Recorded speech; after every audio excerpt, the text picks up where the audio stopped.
Welcome to ISO 27001 Cybersecurity Guidelines for Managers. In the next few minutes, we'll explain what every business leader needs to know about information security without the technical jargon. You'll understand why ISO 27001 matters to your bottom line, what your role is as a manager in the ISMS, how to evaluate security investments, and how to build a security culture in your organization. This is not a technical deep dive. It's the strategic overview that helps you lead security effectively. Let's get started. Let's start with why information security is a business issue, not just an IT problem, and why ISO 27001 matters to your organization's success. The way managers view security spending fundamentally shapes how effective their organization's security posture will be. When managers view security as a cost to be minimized, budgets are cut each year until a breach forces emergency spending. Security is seen as IT's problem, not a business priority. The result is chronic underinvestment followed by expensive, reactive incident response that costs far more than proactive security would have. When managers view security as an investment, it enables revenue by meeting customer security requirements that open new contracts. It reduces the total cost of risk by preventing incidents rather than reacting to them. ISO 27001 certification becomes a competitive differentiator. The result is managed risk, customer confidence, and regulatory compliance. You don't need to be technical to lead security effectively. Here are the concepts that matter for management decisions. Risk appetite is the most important security concept for managers because it is a business decision, not a technical one. It defines how much risk your organization is willing to accept. Setting risk appetite too low wastes resources on unnecessary controls. Setting it too high leaves the organization exposed. Only management can make this judgment. Defense in depth means implementing multiple layers of security so that no single point of failure can compromise your organization.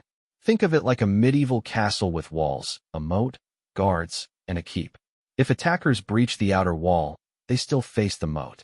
If they cross the moat, guards are waiting. You do not need to understand each layer technically, but you need to fund all of them. Business continuity is your ability to keep delivering critical services during and after a security incident. As a manager, your role is ensuring that business continuity plans exist, are tested regularly, and cover your critical business processes. The question is not if an incident will occur, but whether your organization can survive one. Due diligence means demonstrating that management took reasonable steps to protect information. In many jurisdictions, directors and officers face personal liability for security failures if they cannot demonstrate due diligence. ISO 27001 certification is one of the strongest forms of evidence that your organization exercised due diligence. Now let's cover the specific responsibilities that ISO 27001 places on management and how to fulfill them without becoming a security specialist. ISO 27001 Clause 5 places specific requirements on top management. Here is what you need to do. Demonstrating commitment means more than signing a policy document. Attend management reviews and ask substantive questions. Reference information security in company-wide communications. Hold managers accountable for security performance in their areas. When employees see that leadership takes security seriously, the entire organization follows. Establishing the information security policy sets the strategic direction. The policy should be concise, aligned with business objectives, and communicated to all employees. You do not need to write it yourself, but you must approve it, understand it, and be able to explain why it matters to the business. Providing resources means allocating adequate budget for security roles, awareness training, security tools, and certification costs. Underfunding security is the most common management failure. Ask your security team what they need, evaluate the business case, and fund the priorities that address your highest risks. Driving improvement means ensuring the ISMS gets better over time. Review security metrics at management reviews and ask whether trends are improving. Demand root cause analysis for incidents, not just fixes. Support improvement initiatives with budget and authority.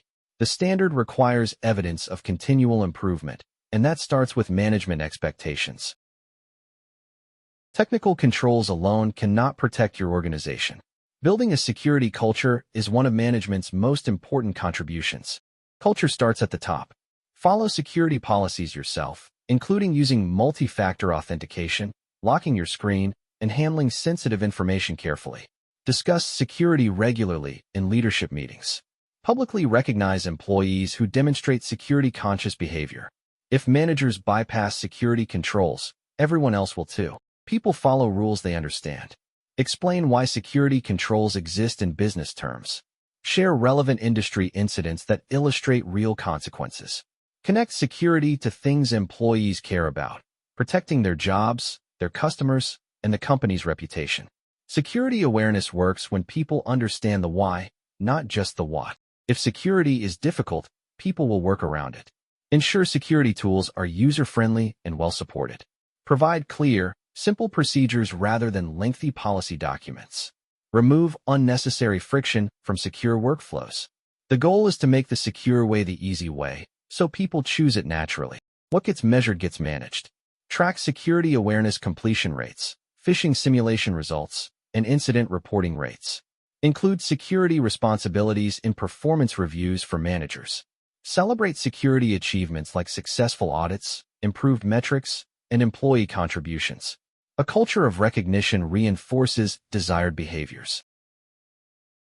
Let's close with the most important messages for managers about information security.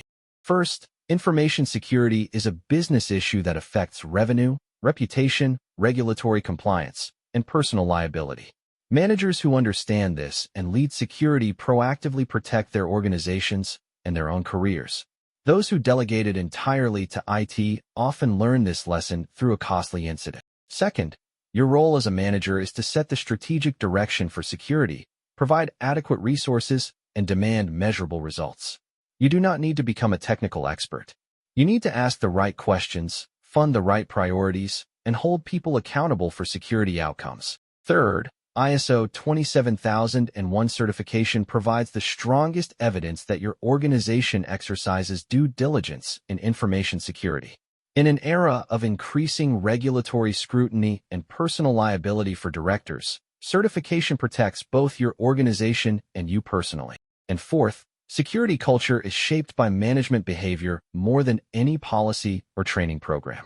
If managers follow security policies, discuss security priorities, and recognize security-conscious behavior, the entire organization will follow. If managers bypass controls, no amount of awareness training will compensate. That wraps up our cybersecurity guidelines for managers. In the full Udemy course, you'll get a complete management framework for information security leadership, practical guidance on resource allocation and security investment decisions, templates for management reviews and security reporting, and strategies for building a security culture that protects your organization. Use the course to lead information security with confidence. Thank you for watching. If you found this overview helpful, subscribe to the channel for more content, and check the description for the link to the full course. See you in the next video.